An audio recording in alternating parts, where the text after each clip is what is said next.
Let me welcome you all here to our workshop on AI strategy. So, but before we get into it, I want to thank Emily, Linda, and Allison for hosting, and Lab 651. Second time doing a presentation here at Lab 651, and it's been a great experience. And it's a beautiful facility. It's a great location. I mean, where can you go and present, and then there's like literally like the bar like right across the room, right? So you can't beat that. So I'm just curious, how many here? Quick poll around the room. How many here has seen Matt and Dan present on the topic of AI strategy? Okay, a lot of repeat offenders. Awesome, great. So this is our third time and our best, I feel, of this presentation. So the first time was at Twin Cities Startup Week. It was at Twin Cities Startup Week. Great, right back there. So we have like a fan club. Great. And then the second time was actually here at Lab 651 in the other room. But as you can see here, we got too many people. In that room, it would not hold this audience for sure. So we made the smart move, or I should say, the host made a really smart move to move it here to accommodate this large audience. So that's great.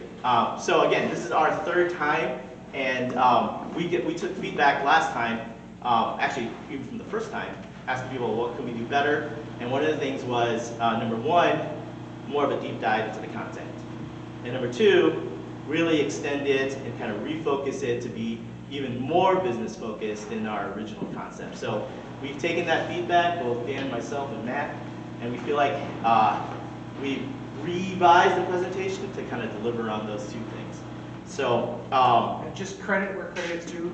Matt, you have done a huge amount of work. Yes. Matt sent me a folder with 110 documents, all detailed by different consulting companies that do AI strategy and GenAI. He's done an amazing job putting a lot of the best pieces together. So kudos to Matt for all the great work you've done. Yes, absolutely. As we call him the professor.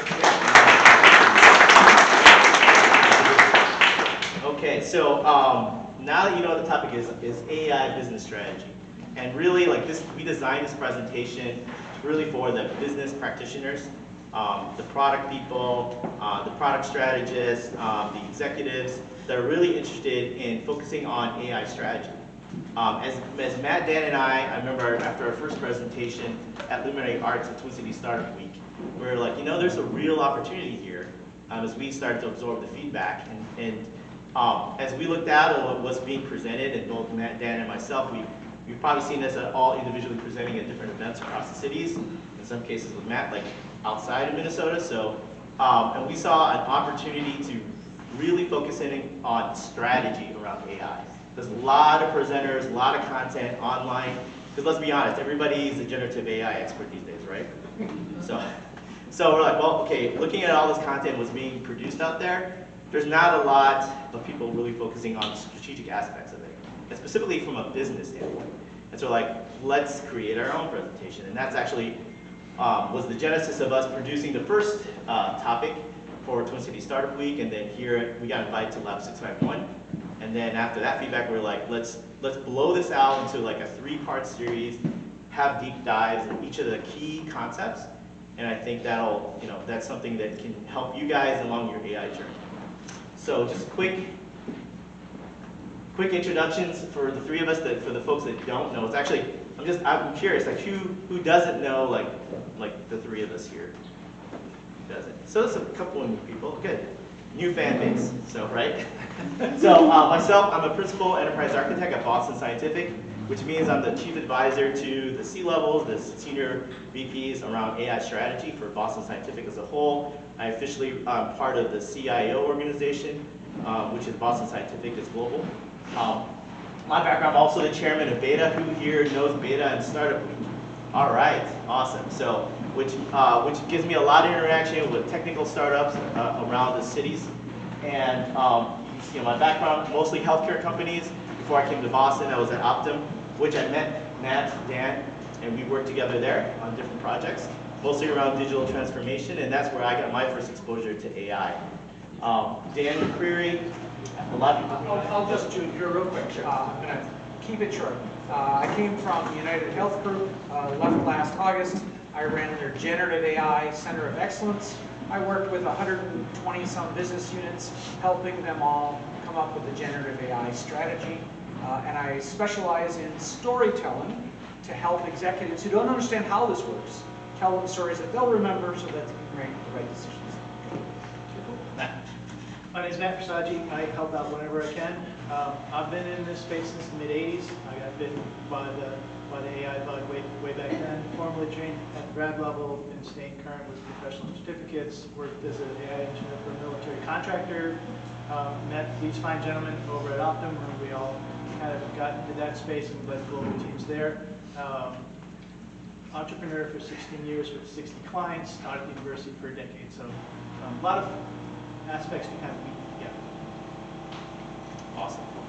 So as we put this together, as we mentioned earlier, Matt did a ton of research, looked at like a metric ton of articles, sent it to Dan and I on different things, and that formed the foundation of the content.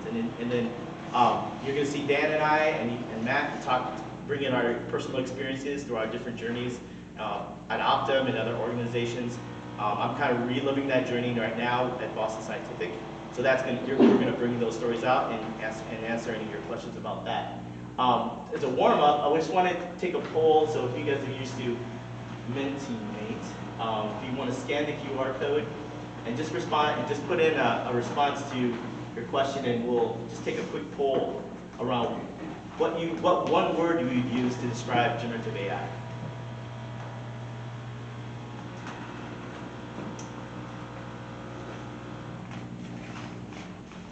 These are live, so when you do that, they come right up on the screen.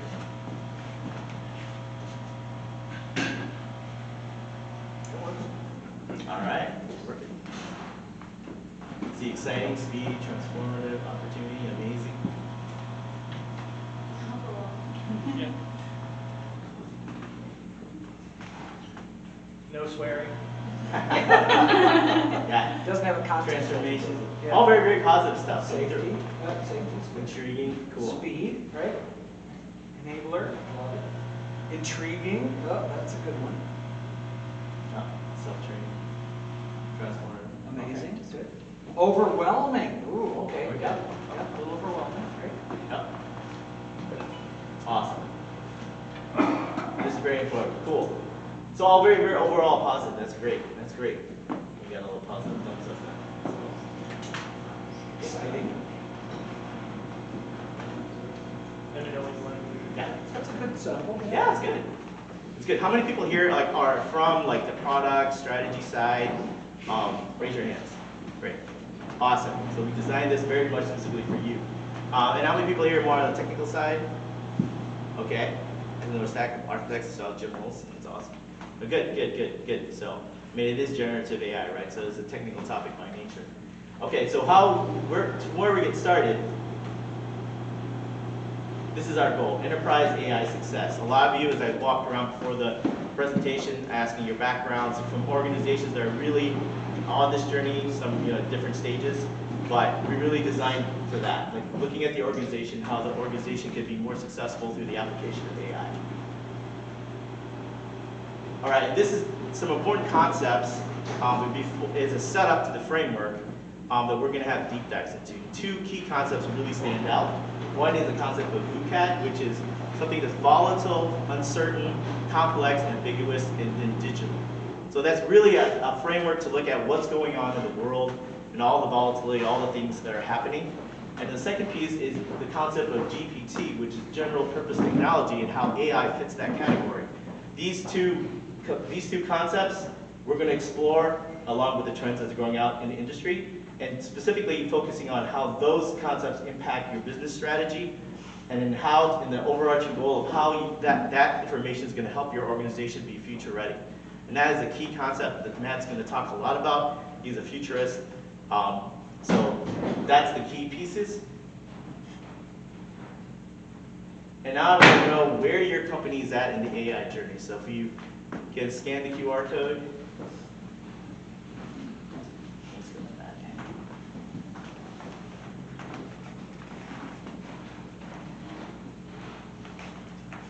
and this will be interesting because like, I'm sure I'm expecting like a range. POC stage, distributed. Okay, so just a note on this is your, interesting. Okay, so a lot of early stage POC. So these 4 stages, we've noticed both Matt, Dan, and I lived through these stages at Optum as we were going on our AI journey. And I'm reliving those stages right now at Boston Scientific.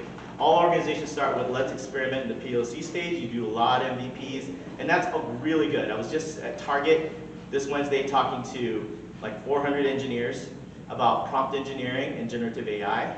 And everybody starts with like, you know, about half the room were really into it and experimenting with large language models like ChatGPT, Claude, and the other half was very like, you know, why are you talking to me about this? And had different questions. So it's a very split audience, but that's pretty typical. In the beginning, you want to encourage that learning in that POC stage. And then pretty quickly, you move on to the next stage, which is establishing like a center of excellence. You start bringing together individuals that can lead the charge for AI in the organization. That's where we're at Boston Scientific. I'm part of the AI Accelerator Group, and our sole purpose and charter is to accelerate the development of AI knowledge and training and practice across Boston Scientific. And then once you get out of that stage, now the AI practice becomes established and becomes distributed throughout the organization. And the last and final stage is you build up to become an AI-centric organization, which Dan will tell you. I'll let you want to talk about that? These are kind of really rough buckets. And what the general thing you find is that the very first level of an organization is we don't know anything about it. We're not informed, right? The second thing is you're informed, but you start a few things, and that's what most companies in Minnesota are, right? We're at this level or below. If you live in the Bay Area and you work for a company like OpenAI, everybody knows what AI is. It's in your phones, it's in your products, it's in everything you do. And that's more of the very mature level. And then what we're trying to say in a lot about this is that your journey, there's no one size that fits all here. Right? You need a strategy that's appropriate for where you are, and you very rarely move from level 1 to level 5 overnight. You're going to make small incremental movement up the ladder of an awareness to pilots, to a center of excellence where you're tracking your projects and making them usable, and then allow that technology to distribute. So this is a very important process to realize that what strategy you pick up and what micro-initiatives is going to be very dependent on where you are, where you land on your maturity model. Okay? Excellent, thanks, Dan. So we'll switch. Okay, so as I was talking about, well, how do you assess this, right? Well, we have the answer. The framework we want to apply is the Meet Your AI Maturity Models, 5 levels. In every company or organization, we have different framework that we're applying, but generally speaking, they're going to be 4 or 5 levels. And the purpose of this is to frame up where the organization's at in the AI adoption spectrum. We picked this model because it has the ability to scale or shrink. So like an accordion, you can shrink it down, it can apply to some, smaller organizations. Some of you, as I pulled the poll of the audience, are smaller organizations like startups. It can work for startups or mid-sized companies. It can also scale to a full large enterprise like a Boston Scientific or an Optum. So this is potentially selected. And Dan, you want to talk about this? I just want to really, Matt was the guy who found this model. We went through dozens of them, right? We really like this one. And just like we talked about capability and maturity model, at the bottom we have level 1, which is initial, right? You're just going to be building awareness for your staff or your employees about what is the capabilities. 2, engage, where we're starting some pilots, where they're isolated, heroic effort, nothing reproducible. 3, where we start to define them, we start to measure the cost savings consistently, we can predict how long the project will take. Manage, where we integrate it into our products, we make it part of our culture, and then that level 3, optimized. What's different about this model is instead of just these levels, it breaks it down into different silos, and it makes the point is that you don't have to be at the same level at all these dimensions. You can move up in your data dimension, right? If you have an integrated knowledge graph that you can make predictions on, you can do this, although maybe your ethics, your responsible use of AI isn't quite as mature. But the point is, you can start to measure this. There's actual questions you can have. Are you reorganizing your org chart to be around this? Maybe you don't need that. It's a different dimension. So this really kind of takes a little bit more fine-grained view of that 5-level model and lets you know that you can break this down. I think one of the key things here is measurement, right? How do you measure your progress? And what we find is that if you start to break this down, you don't have to measure the whole organization. You can start to say, how is everybody doing in their architecture, their security, their governance, accessibility, and those are separate dimensions we can measure. So Dan, I got a question for you though. So, which I think the audience is probably interested in. Can I use generative AI to help you for this? Yes. Could you give a prompt to ChatGPT that says, here's my organization, here's the size, here's the number of employees, here's our industry. Give it some context, right? That's the first part of the prompt, give it context. And then say, we are at level 2, we've got some pilots, and we want to get to level 3. What micro-strategies would, and if you use the micro-strategies, you get very specific suggestions. What micro-strategies should we use to get from level 2 to level 3 of Arulfo, for example? And what it'll do is it'll spit out a bunch of questions and answers, and then I've got a way that I can take the prompts and the results, and then you can say, can you convert this into a web form? And then you can put that form in. The way you do it is you say, create a multiple choice questions, and then you can score the results objectively. You can create a composite score at the end. You can have it generate the JavaScript to do that, and then you post it out there. So if you're curious about how to use generative AI to do the assessments, there's lots of tools out there that can help you. What we're trying to say is use generative AI to help your generative AI strategy. It works. It's very good at that. You need some prompt engineering to figure that out, but that's all possible, and you can go ahead and do that, right? Okay. Awesome. So you guys are probably wondering, well, this is all great concepts, Mike, and like a fun background, but tell me the good stuff, right? Well, so here's like the goods, I like to call it. So these are some, we're going to cover in depth some practical tools, some practical frameworks that you can use to build out your strategic roadmap. And this is one of the key things that we haven't been able to really get into in the previous 2 presentations, because as you can tell, there's an awful lot of stuff to dig through, right? So we always like miss out on getting into this. You know, we get to like the maturity model and be like, okay, well, we ran out of time. So that's why we created this series, so we can get into talking about how you can practically apply these tools, like the assessment framework that Dan was talking about, to the maturity shades in the McCreary model, then you can understand like what is necessary to move up that maturity model. Obviously building out a strategic roadmap, and then talk again, metrics is key, measurement is key, as well as figuring out like how you want to structure your organization to accelerate the AI journey, right? We talked about the 4 different stages, so that's important. Ironically, next week I'm having a conversation with my senior executives on this very topic. So what are we going to measure, and how are we going to do the priorities, right? Because we all know it's like so much fun to do business prioritization, right? And that is the next one. So that is key, because that is probably the one topic that's always a difficult thing to get through and a challenge, but it's very, very necessary, because number one, there's only a finite number of resources in the organization. You can't invest in everything. And as we've all experienced and found out the hard way, AI is not cheap. And so you want to invest your resources in the things that are going to be optimal. Then that requires prioritization and alignment to yours, whatever your business strategy is. So how is this going to help me? So we want to know what you want to accomplish with generative AI in your organization by the end of this year. Kind of a short horizon, but that's an important thing that we would like to understand. This should be good. One question I've been waiting for all day. Oh. Wow. Look at that. Products and services. automating process. Wow. This Mentimeter thing was worthwhile. Absolutely, look at that. Pretty much the curve that we were thinking about. A lot of automation. Oh, whoa, there's a bump. Okay. All right, a lot of POCs, automation, efficiencies, and products and services. So the count of the products and services, that's very interesting. And so, yeah. So, because that's not what I expected that to be a lot lower.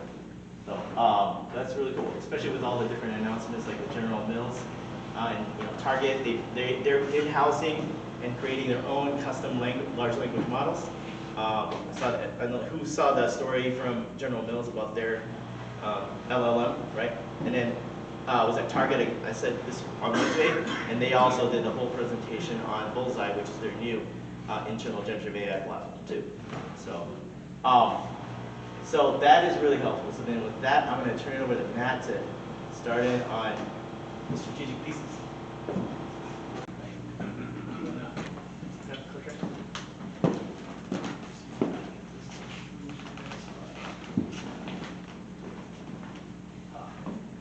It works.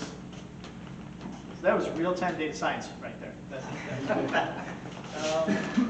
So we're going to do a deep dive. Like my colleague said, this is the first of the series. This is meant to go deep in many of these areas, and you just can't do it in one setting. And if we did, you guys would need to drink a lot faster than you will tonight. So it's hard to get some of this stuff. So we're going to do it. It might be more than 3. It might be 4. It might be 5. It might be 6, depending on how we go. There's a lot of material there, and we've begun to create that roadmap. So there's real effort going into bringing you unique stuff. So let's do this. So here's what I'm going to talk about tonight. Very first thing is we're going to modify some terminology. When you think of technology, you're thinking digital technology, playing with computers, networks, and phones and stuff like that. And I'm going to suggest you can no longer do that. But that's a bad idea. That technology is not just digital and AI, but it's also biology, biotech, and it's also nanotech, and it's also quantum tech. These are all technologies that affect you whether you know it or not, and chances are not. That we're going to create an argument we're going to try to lay the foundations for a solid argument of why this is so important right now. And so, think of this as a backdrop. But when you think of technology any further, you can't just think of digital tech. It's got to be, well, the biotech's out there, nanotech's out there and maturing as well, and quantum tech's out there. So all these different things. This is what you're used to. Those are what are going to face you. So keep that in the back of your mind as we go through this conversation. We're going to revisit that in writ large a little bit. So Michael talked about VUCAD. We're going to combine these two concepts, VUCAD with AI as a general purpose technology. We're going to look at it from a business point of view, from an economics point of view, and show you some interesting things there. So this slide this is an agenda that I'm going to cover in a bit of a deep dive. And this is going to lay the foundations for this idea of VUCAD world: volatile, uncertain, complex, ambiguous, and digital.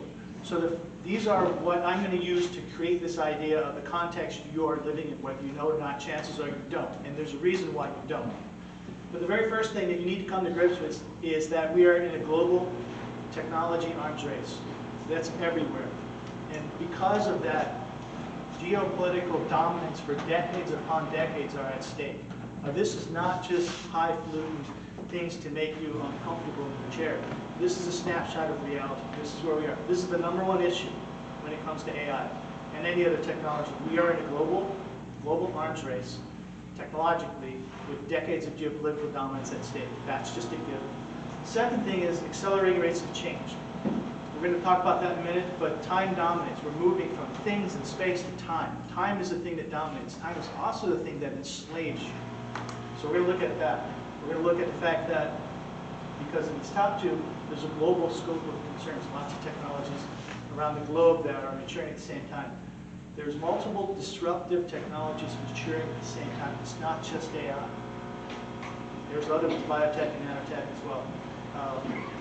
foresighting, the ability to foresight is taking the place, it's replacing strategic planning. We're no longer at the space where we are predicting the future. That doesn't work for us. What we're doing is we're using foresighting and futurism techniques to interrogate the future and then invent it. That's a very on-purpose kind of a thing, and that changes the landscape.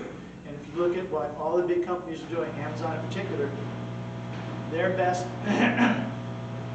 executives don't work on companies that are in that 10-year time span. They work 3 to 10. They don't work 1 to 3. They're working on inventing the future. We're not predicting it. That changes the landscape. Entry barriers to scale are evaporating. We'll look at those. Business life cycles are shrinking. We'll look at those. Let me get into that stage right now. So the first thing is, if you don't think we're in a global arms race, we are, right? So you've got the World Economic Forum saying that, hey, those who master artificial intelligence and synthetic biology will rule the world, right? You got other people saying, hey, whoever rules AI by 2030 will rule 2100. So there's a lot at stake here. Whether you're aware of it or not is immaterial. This is going to happen to you. You don't get a say on it. And that's a sobering thought. So let's get through these couple things here as we define what a VUCAD world is, because we're going to lay down an argument for getting your company future ready, and that AI is just the forerunner of all these. But in a global connected world, time dominates now. Space and things don't dominate anymore. They're not important. What time is it in Bangkok? Did the futures exchange in Europe open up yet? Time is a dominant factor, and it also enslaves us as well. But it obliterates space and things. That is a major change. Our networked world has created that for us. Right? There are all kinds of disruptive technologies. Those three, AI, biotech, and nanotech, are all general purpose technologies. These are all maturing globally at the same time.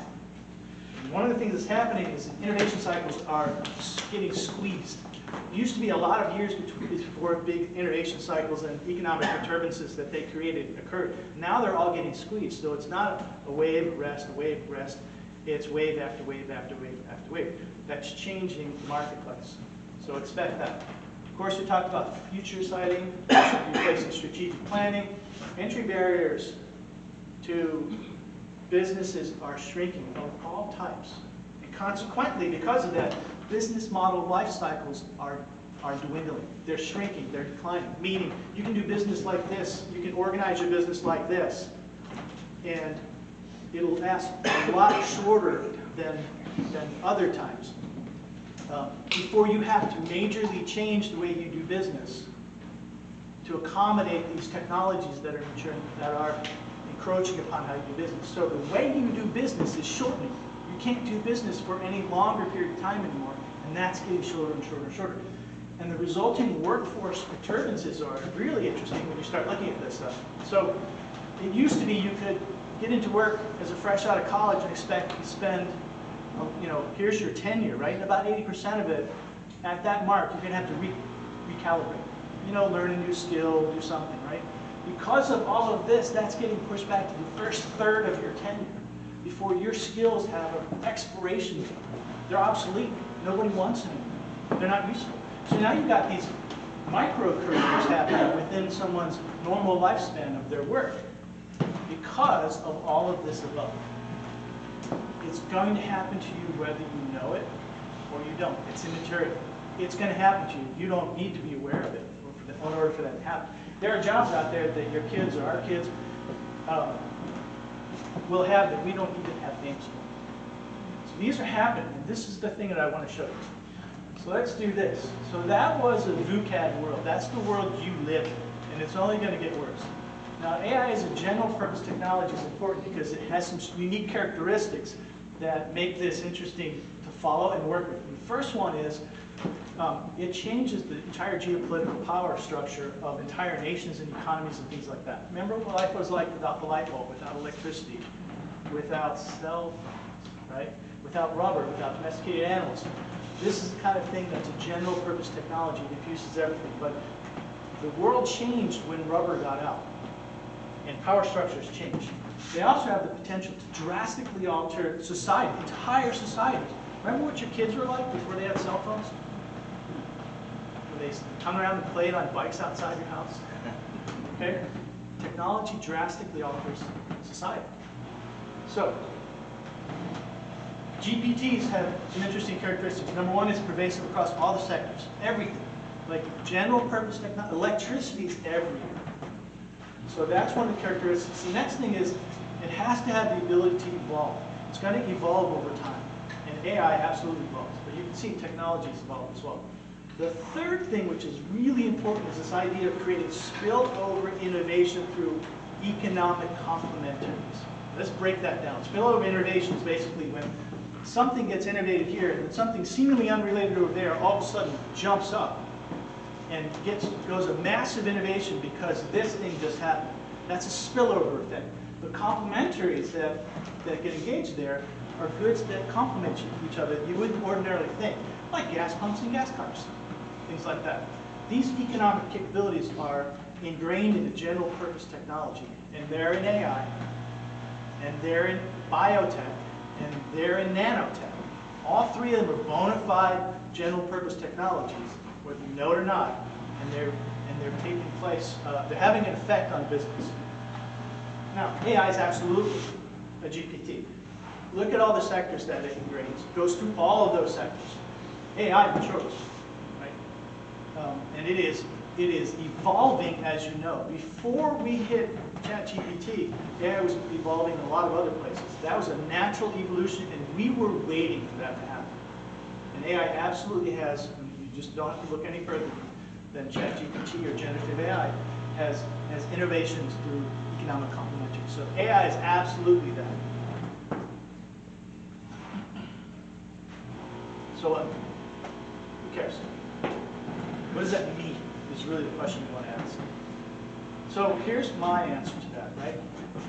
AI as a GP, general purpose technology, VUCAD, leads you to have to develop an AI strategy. Okay? But if you're going to future-ready your organization, this concept of future-ready your organization, getting it ready for the volatility of the VUCAD world, many of the same initial activities that you would have to do to create a good AI strategy, you would do if you were creating a VUCAD, if you were creating a future-ready organization. And the only big changes were you'd have to have a future-oriented view to a 10-year time span, and then you'd have to think globally. Really hard, but act locally. Those are the two things. And that's what makes AI such a great thing, is we can prepare our organizations to be future-ready by working on AI right now. We just have to change a little bit. That's the big takeaway. But I would like to get into biotech and nanotech a little bit here. My argument here is AI is the first forerunner of these general purpose technologies that you will face. Biotech is here and it has affected you, and nanotech is coming. So, if you think I'm kidding, I would have you follow the World Economic Forum, right? I call that guy Colonel Klink. Anybody remembers Hope and Heroes? Okay. Right? He wrote a book, The Fourth Industrial Revolution. They're talking about how physical world, digital world, and biological world can fuse together. And let's be clear, he's talking about transhumanism. Androgynous humans who don't have families, who don't need families, who are half human, half not. This is what they're after. If you read his book, it's very clear. So that's one. The second thing is, like, that could be just some crazy guy out in the middle of nowhere thinking of stuff until you watch what Joe Biden did. Issued an executive order, September 12, 2022, and the language here matters. Right? So he says, we're going to develop genetic engineering technologies and techniques to be able to write circuitry for cells and predictably program biology in the same way we write software programs. Now, what could possibly go wrong there? Including computing tools and artificial intelligence, blah, blah, blah, blah. This is real. This happened. We are intending to be at the highest levels of government, the leaders in the biotech space. Now, this is interesting. If you don't think this affected you, let me point this out. You guys know what COVID is, right? The phenomena of COVID have a spillover effect of having virtual meeting softwares. because your bosses couldn't trust you. They didn't trust you to actually get work done until they had to trust you, and then that grew up. Now, that's fine and dandy, right? So the existing of virtual work with the papal blessing occurred. The fallout from that was twofold. First of all, geographic wage equilibrium. So get this, right? You get these high-priced people on both coasts, $500,000 a year, live in Silicon Valley, New York City. Now all of a sudden, virtual meetings pop up, and they go, hey, hang on. You know, those guys in the Midwest, they're salt-of-the-earth people. I can pay that guy $300,000 and not pay you $500,000 and pocket $100,000, and he's going to get paid $150,000 than he'd ever get. And that's exactly what happened. The wage equilibrium, they're dumping people on both coasts, and they're picking up people in the Midwest. And if you didn't notice that, the Midwest is getting pilfered right now for tech talent by both coasts. Just absolutely pilfered. It's highway robbery, what's going on right now. The other side of that coin is the decline of the physical workspace. Commercial real estate is tanking. It's tanking because we don't need it anymore. And it's tanking because that virus got created and propagated. Now, biotech's a real thing. They didn't invent that in the back of the school line. Right? There's a lab that did it. Bioengineering that created it. Now let's look at nanotechnology. This technology has matured way more than you might be aware of right now. If you notice, this is the 7th assessment of the National Nanotechnology Initiative from the government, and it is all these spaces, right? Ag, medical, aeronautics, all the way through. And you didn't know this, and I thought this was pure fiction. Nanotechnology was involved in the mRNA vaccine construction and its distribution. If you didn't know, you might have had some conspiracy theory memes popping around when I first got, oh, they're throwing nanotechnology in there. Like, whatever. Google those. They actually did. This gives you an idea how pervasive this is. See this thing up here? Little stealth mode. Why is this happening without you knowing about it? Right? It's like Men in Black. There's always an Achillean death ray or some alien species trying to wipe ourselves out. And we go about our happy little lives because we don't excuse me, know about it. And that's why. If you know about it, you can sabotage it. So you can expect that the majority of these new things are coming about without you knowing about it. It's part of the design. Nobody wants you to know about it until too late. How many people got caught off guard by GenAI? Like, how many people got caught off guard by the emergence of GenAI? Came up real fast, you guys didn't see it coming, and you're like, where the heck did this come from, right? That's by design. All right, so the spillover effects of nanotechnology are just as large out there. There's tons of areas and industries that this can infiltrate. In fact, don't kid yourself, chemical and biological weapons and terrorism are at the absolute top of the list. The lethality of nanotechnology combined with biotech in that space is absolutely off the charts. It is one of the most lethal things out there, in mass. You don't need neutron bombs anymore, weapons of mass destruction. That'll do it. So, what are we going to do with all this? So here's my argument. This is the big takeaway from all of this. This is why we wanted to do a bigger deep dive at the very top before we started getting into all the technical details and implementation details and assessments and roadmaps and all this. You get to face AI first. Excuse me. And you have a way to understand this because you've had association with computers and networks and cell phones and all things digital. So you have the best chance to understand this. A whole lot of you probably don't, right? But you have the best chance because of your association and familiarization. You were brought up using computers and all that kind of stuff. You don't understand these people at all. And they're coming, which means you're vulnerable. If somebody could fool you, they could do things against your best interests. And that happens. So from an organizational standpoint, not necessarily a personal standpoint, you have to make up your minds on your own. From an organizational standpoint, these are hitting now, but this is a chance for you to get your organization future ready at the moment. You're going to have to do it with AI as well, anyway. And if you add just a little bit more in and begin to think just slightly differently, you can begin to head down this road. And so, not only that, there's a whole bunch of other disruptive tech that we're going to talk about. But this is the big takeaway. You have to do this anyway. And so to shift your mindset just a little bit to futuristic thinking and getting your organization future ready is going to be a big help. Now, how do you do that? Future ready organizations. And Dan, I promised I was going to have you jump in. You're doing great. Keep going, Matt. You're on a roll. I am on. I promised somebody to get them beer before I So future-ready organizations do 4 things really, really well. The very first thing is they detect. They actively, proactively go on a global scale. They have facilities and functions within the organization to go and detect threats on a large scale and at a nuanced level. Right? They're very proactive about that, using foresighting and futurism techniques to do that. They're really good at that, and that's what helps them see something 10 years in the distance, or notice when people are beginning to invent something 10 years in the distance and handle it now. Wouldn't that be nice? They do that across time horizons, now all the way to 10 years, midterm, long term. Those are the things they do. So it's really very good at that. The second thing they're good at is responding. They see that, they change the organization, they respond, they reorganize and do whatever is necessary to meet that challenge ahead of time, because they can see it ahead of time. And the third thing is they adapt, they change the organization. These are things, and they do it at different scales. The last thing they're really good at, and this is probably something you don't know, is they're really good at creating a resilient, organizational resiliency framework. Anybody ever hear about? Do you have a chief resiliency officer lying around the house anywhere?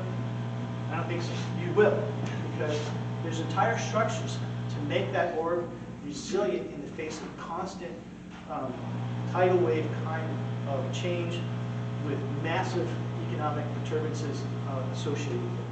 They build the resiliency in every single department. They look and they think hard about this. This is something that's new. This is one of the things that those orgs really do. So it doesn't take much to do that. So my advice here is you're going to have to do this anyway, right? With this AI thing. So you want to do a little bit more and get your thinking along these ways. Detect the future, build resiliency and all that. Start small and start inexpensive. But start. So, Can I do a yes and here? Yes, sir. So Matt has just done a great job at doing this research, so let's just give Matt.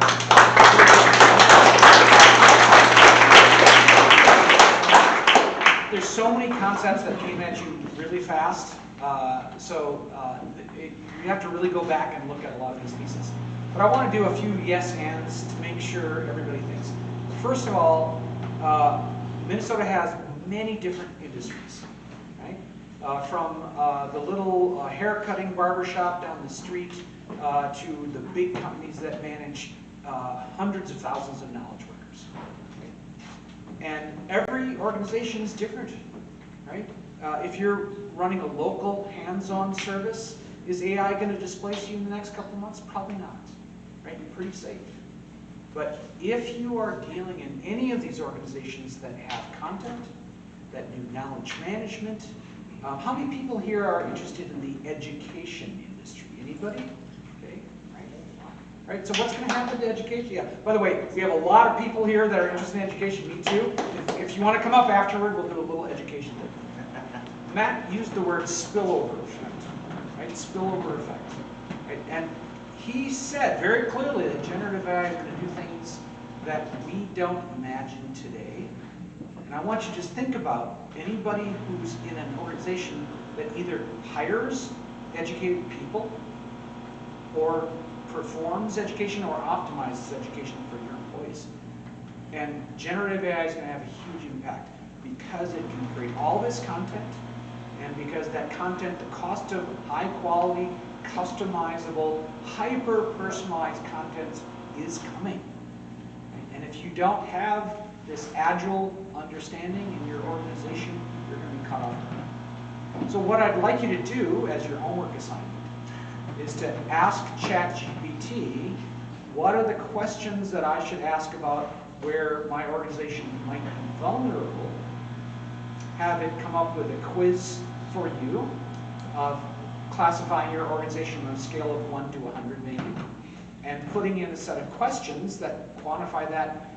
And then that's going to help you do what Matt has done. He has started to create a sense of urgency. Maybe not for everybody, not for the little a nail salon down the street, but for anybody who's in this knowledge management and education and training areas, if you manage, create, analyze this, if you're building things related to nanotechnology and biotech, that's going to impact you. So I hope Matt did a great job at creating urgency here. We can't wait for a couple years to see what other places are doing. We need to do it now. And we need to get our management chain all understanding that the time is now to make action. And if we don't, there's a probability that your competitors are going to do this. And the other assignment is to go in and see what products could my competitors create for my products using generative AI, and you'd be amazed at how good it is. All right. Thank you, Matt. So now, Okay. we can to be continued. Now we're gonna Q&A. And we can open up the floor for questions. So we will continue this. We've covered the big top end of why today, and after that, we're going to start moving down that roadmap of how to do assessments, how to get into the weeds and all that kind of stuff. So that's coming. Look forward to that, and we hope we see you soon. So open up the floor for questions. By the way, this is like spot on. I told them I'm going to get in here, and I got to no longer in these. All right, questions. I see some hands. Go ahead. Stand up, don't be shy. Yeah, go ahead. None of us are. Me? Yeah. I think a lot of people still have fear that they're Hey, going could you to... introduce yourself real quick? Just tell us your name. Sure, my name is Lori Ryan. And Lori, what's your area of interest? She's famous. Just let her go. Education, right. She's a Yeah, big blogger in education. So sorry. But She's famous. Let her go. Yeah, she's famous. She's an influencer. Sure. But my question is, there's a lot of fear in organizations, right? People are scared they're going to be replaced. The news is everywhere. Like, it just took this many jobs here and this many jobs here. So how do you introduce it to your organization to get champions for what's coming and what you want to do and build support for it? So two things, don't trust the news, they've been lying for a long time. Right? So don't trust them, they've been lying for a long time. The second thing is, all these people think AI is coming for your job, AI is not coming for your job. What's coming for your job is that executive who knows AI, who's like, I'm way better than her, I've been doing AI, that person's going to come for your job. So I don't see writ large mass layoffs happening. I see that happening, but not for that reason. You asked a very specific question about finding champions within an organization, right? Change does not happen if there's no sense of urgency, right? The first rule of change is create a clear sense of urgency and come up with very good stories that people will remember about that urgency. And so I think one of the things is to tell stories, build a portfolio of stories, work with your champions to help them create stories, and use those stories as a platform for creating urgency. And those stories need to be both precise and realistic, but also resonate with other things, and then get your organization strategy aligned with your generative AI stories. They have to go together, they can't stand alone. Lois, I think you're... Before you go, Lois, hang on. There's one more thing. So those executives who are resistant have two choices. Either they can get in front of it, or they can wait for the tidal wave to hit them. And that's the key thing, is that, and you've seen that in the big organizations, like, don't you touch AI, and then Microsoft's like, well, don't you touch GenAI, and Microsoft's like, we're going to put it in Word, we're going to put it in Office 365, it's coming whether you like it or not. That's one of the key things, like, it's happening whether you like it or not, and that there's a force happening here, regardless of where that executive sits. It's going to encroach upon them. Lois. I'd like to connect, number one, thank you. Number two, I'd like to connect some dots to the first question we were asked, and the very first large spike was in AI and process. And then I'd like to connect to the fact that we're in the home of, and thank you very much to, Justin Grammons and applied AI. And so Justin can help everybody apply AI through his business. To your statement of you need examples, to your statement, Lori, of everybody being aware and afraid. It's crackerjack good that everybody is aware.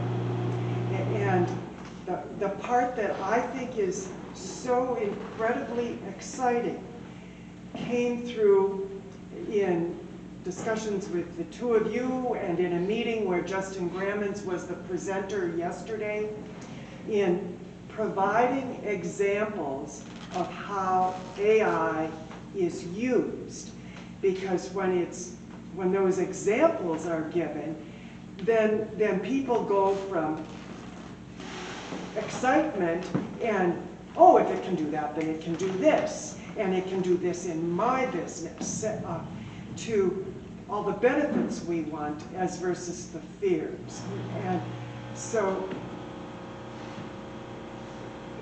that's where I would like to see us go, because my guess is there's a lot of people in this room who are here because they're going, I'm interested in this, and if it can help my business, I want it to do so, but help me understand how it can help my business. So let me speak to that. Okay, so Grab another slide. I'm gonna grab a slide. okay. Anybody here from Target? Nobody here? Oh, yeah. I'm sorry. That's great. My product. Do you mind introducing yourself in your role? Yeah, Justin Haynes, product management. So thank you.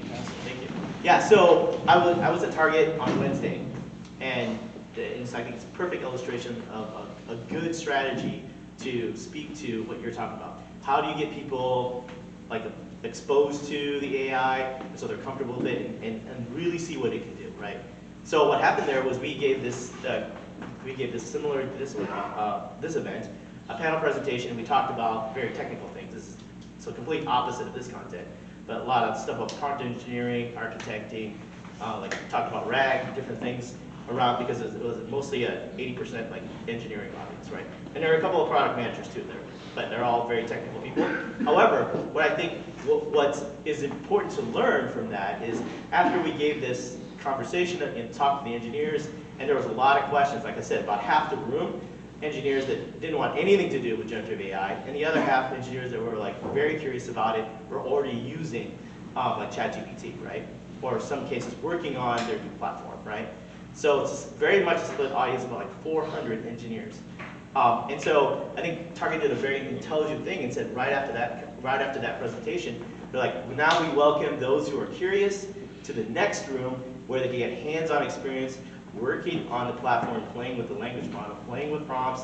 They even had a game called like based on Pac-Man about prompt engineering. It was awesome. And so and the idea was really to start to build those champions within the company. Because in even a large company like Target, or Boston Scientific or Optum, as we can all tell you here, you need to find those champions, you need to bring them in and identify them early, because they can lead the charge for the rest of the company to get that acceleration. Right, Dan? Yeah, absolutely. I can't underestimate what you mentioned about how we get there and what people will remember when they need to make a decision. And the best thing is about storytelling. I'm going to just give you one quick example. Valerie Lockhart and Troy Peterson went down to Rochester to do a little seminar for teachers on how to use generative AI in the classrooms. In the back of the room was sitting a 12-year-old girl, we'll call her Sally, and Sally was listening, and she was near a computer, and she said, could I try this? And so Troy, while Valerie was talking, was helping her get up, set up, and she said, then what do you want to do? Oh, I want to create a little Mario side-scroller game. And so he showed her how to do the prompts, and it didn't work, but then he showed her how to say, well, here's the error, tell her what it's doing. And within an hour, this is a 12-year-old, she had never written a line of code in her life. And by the end of that 1 hour session, she was writing a side-scroller Mario hopping game. Wow. She went out of that room transformed. 12-year-old girl. Listening to you, I have goosebumps from what you just said. He gives me goosebumps all the time. But everybody in this room is going to remember that story, right? If I say this is the number of 175 billion parameters in a GPT model, nobody will remember that. It doesn't matter. But our job is to find leaders and tell them stories, collect stories that create this idea of imperative, of urgency, and everything that Matt talked about, to funnel it into stories that people remember. Because when they need to make $1 million decision about whether they're going to use AI in their classroom and things like that, we won't be in the room. All we have is their ability to remember our stories and our metaphors. And the same thing for the business leading executives who are going to be making those Yes. decisions. Exactly. And by the way, they care about local stories. They don't care about kids in the Bay Area in New York. They care about kids in Minnesota, in Rochester, because they relate to them. Right? So we have to have local stories of local companies. We have to tell them. We have to repeat them. We have to share them. We have to post them on LinkedIn. We have to be aggressive. A lot of companies are scared to talk about what's happening. I'm scared to talk about anything that's happening in United Health Group because I know they're having so many challenges, right? So I can't talk about them here, right? I know a lot of stories, but I can't say them. So there's a part of your question that I think I know where it's leading to. Ultimately, you've got to figure out where your use cases are coming from. They're doing some construction next door, and I'm losing my voice already. So this is a little bit of a preview. So ultimately, you got to do use cases. You've got to be able to figure out how to prioritize them, how to de-risk them, how to stack them, whether you can do it or not, all that. And here's a handy graph to help you understand that. This helps those people who are trying to figure out where the consultants lie in this space. So there's two sides of this. This is about choosing your use cases. At the bottom here, you have knowledge and experience that's required for your organization to do certain types of AI. Right? Like this is the generic space. You can get any consultant off the street. He doesn't have to know your business. He just has to know business process, right? So you got robotic process automation plus AI, UiPath, and all those other guys, right? Down here, you can get any consultant to do this. This is where, if you were selling staffing agency stuff, this is where you should sell it, right? You won't be selling stuff for those guys where you need deep domain experience, claims, clinical, elementary particle physics, legal concerns up here. Those people, you won't get off the street because they are required to have deep domain knowledge plus experience to have the wisdom to choose the right use cases that have the correct return on investment on there. You won't get those. You can't sell into that market. It doesn't exist. That has to be built from the inside. Down here, GenAI is in the space, and it's generic enough, anybody can use it. There's a whole cluster of use cases around here that are just process automation, that those are perfect for. That's a good, you'll find most of your consultants here, right? But the real unique indigenous domain PhD level, you're not going to see till you get up here. And I think you were inching there, or you will be inching there in your line of inquiry. And this is what I think people were missing. We've got some other questions in the audience. Question, sir.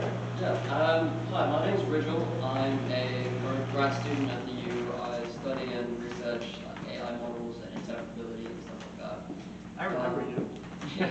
I was here last time too. But yeah, so I guess my question is, when it comes to sort of like high stakes industries, like you were talking about like nanotechnology, biotech and stuff, and you've got people building like AI models and systems. It's obviously built by people who have very, very high level of technical expertise, very like niche sort of knowledge. But it's deployed across a company for people to use who may not have that same level of niche knowledge. So when you're doing that, when you're deploying and implementing them, how do you sort of do it in a way that has a culture of you can trust the system, but you're not over-reliant on it? It's not like blind faith that everything that AI says is, the gospel truth. You got like a healthy amount of skepticism there. So I'm just wondering how one can strike that balance in like the implementation side of things. So it strikes me of a word that I like to use in this scenario. You get this word from the compliance and legal folks. So they say, can you ensure this will happen? And you just like to look at them and go, you don't have assurances you're going to walk across the street and survive. There's no assurances. Now, you have these people who live and die, they make their own cottage industries in big organizations through these compliance spaces. And they love to use these terms because then they get to be the controller of it. The reality is you can't insure anything. And GenAI will be absolutely abused as cell phones were. Remember what high school was like before cell phones? Now what's high school's like? Snap, snap, snap. You know, kids will abuse anything. So the big answer there is you can't. It's impossible. And I don't care what compliance person says, we've got to do this, you can't. Because if you get a real compliance guy who's truly educated in law and compliance, it's like the first thing we're taught is you can't do it. Now it's a level of risk, and how far can we go to minimize the risk, but it will always be there. You cannot avoid that. So I just want to say one thing. So what is a common strategy is to build a good governance process. And I just had this conversation with our data scientists. You know, with the foundation model, as Matt said, like it's nigh impossible to like decompose it and to get that 100% assurance. You're not going to get it. It's not a deterministic process. Right? This is based on probabilities. I mean, it's not. You're never going to get 100%. So, but you can build trust and confidence in the solution as a whole. And for that, you have to have strong governance, a good framework, the right policies in place, the right monitoring systems, both monitoring the model and monitoring what's going on in the environment, the solution. Bias testing, very rigorous use of bias testing for gender and things. There's frameworks that do that. Your engineers need to know about this framework.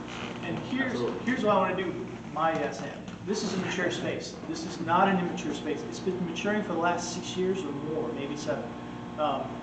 It permeates, it propagates slowly, but at its core, the thought leaders are very mature in this space. Now, where it's not mature is when you take a look at security in generative AI, right? When you can no longer trust what you see, hear, or read because AI's created that, and they're so good at that you can't trust your human senses anymore. We're there, and we have no answer to that. There's no answer. And if somebody puts Biden's picture out there with a message saying, hey, I just took the launch codes for a nuclear missile, we're at war with Russia, you know, and Reagan did that, by the way, in speech. You don't know if that's real or not, if it's well done enough. And so that's the real thing. Like, there's no answer to that. You'd be like, man, I need an answer. There is a one, which means the bad guys are winning right off the get. Right. Yeah. I'm Narina, and I work in the financial industry. I manage a department at Wells Fargo, and we're heavily regulated. And I was just wondering, is there a government body today that regulates AI development or use, and to what level do they get involved? Sure. I mean, Europe is probably leading the charge right now with GDPR compliance, right? So, I mean, I work in healthcare. Both Matt, Dan, and I, we have experience working often in healthcare. And I'm now medical device. And so heavily regulated, class 3 medical devices, things that go into people's bodies, right? So compliance is a huge piece of that process. And we're talking about the conversation right now in all medical device companies, talking about how, you know, what can we do with with the generative AI technology in a way that's really going to enhance that experience of that patient in all parts of the continuum in the medical device. So like pre-op, during the procedure, post-op, what makes sense, and to really make sure that how we're applying the generative AI or AI as a whole is going to really enhance that experience. I just want to get some models out there. FDA has a lot of good models, good best practices, risk assessment models. And if you just Google software as a medical device, they come up with a wonderful set of guidelines about risk and how to deal with this risk, how to freeze your models, how to test it. So many things that are different in machine learning than in deterministic rules. So lots of government bodies, and it's often vertical based on the industry. I suspect there are financial guidelines out there about when you can use generative AI to do things like summarize legal documents and things. So, another question. Yeah. Hi, I'm Gail Mulcahy. I'm a software engineer. So I actually have 2 questions, if you would indulge me. So first is I have some friends that work at the state of Minnesota. The state of Minnesota has a very large IT shop. So can AI play a role with any of those sorts of, IT government functions? Second is I have a huge interest in climate change and what can be done about that. And I'm just wondering if you could speak to, how AI can and maybe is being used in those situations. I'll take the state one, you take the okay, you take the state one. So the state's already using AI. So MNIT is using AI. They've gone so far as to make submissions to the MN Tech Connect kinds of awards for the kind of work they did and won one. So they are already in that space and they're mature. So they're good. All right, this is a tough question. I think my high-level answer is AI is going to have a lot of negative impact in the short term on climate change because all of the data centers that are running AI, and still in the United States we have huge Bitcoin mining that are disastrous, right? Huge things. I have one little glimmer of hope I want to share with you, and that's a blog post that I did recently about getting our high school students to think about systems thinking through simulations that I generated with ChatGPT. So if you've ever heard of a little story called Tragedy of the Commons, which is a systems thinking thing, I literally went to ChatGPT and create a simulation of the tragedy of the commons, and it created a simulation of cows eating grass, and the more cows, the more the grass got over. And we could use that to integrate it into our schools to understand systems thinking to our young people. And I'm hoping that we could use more systems thinking across our educational system to help people understand the consequences, the unintended consequences of many of their actions. Some of them have to do with global warming, and there's a lot of other ones. But I think having the biggest hope I have is that the next generation has a deeper appreciation of the understanding of the consequences of their actions on our environment. And I think my generation is giving the next generation a lot of reason to fear those things because we haven't been aware of that, and we've just been driving our big SUVs with the hope that the next generation deals with it. That's my story. Any thoughts on that at all? Got some other questions here. Okay. So hello everyone, this is Aisha. So I'm a multi-cloud architect for Otis, and I also have my edtech company called One Stop for Cloud, wherein I provide the educational content for AWS, Azure, GCP, OCI, and IBM. So that being said, currently we have like our microservices hosted on Azure, and we are migrating 5 of our on-prem data centers workloads to the GCP. So I made use of Microsoft's Copilot and also the ChatGPT in doing the workload assessments, in analyzing the best solutions on GCP and the third-party tools for migration and monitoring the observability and site reliability, and to come up with the fault-tolerant, highly reliable. Now and there's a question in here somewhere. Let's see where that is. So what's your question? So my question is, so I see that I'm getting the analytical results in real time and also based on the predictive analysis. But in terms of reliability, I see that there is some kind of deltas in every output that is generated from the questions I ask ChatGPT and Copilot. And the integration points or the human interventions where are, in terms of integrating multiple services and in terms of connecting multiple software tools and services.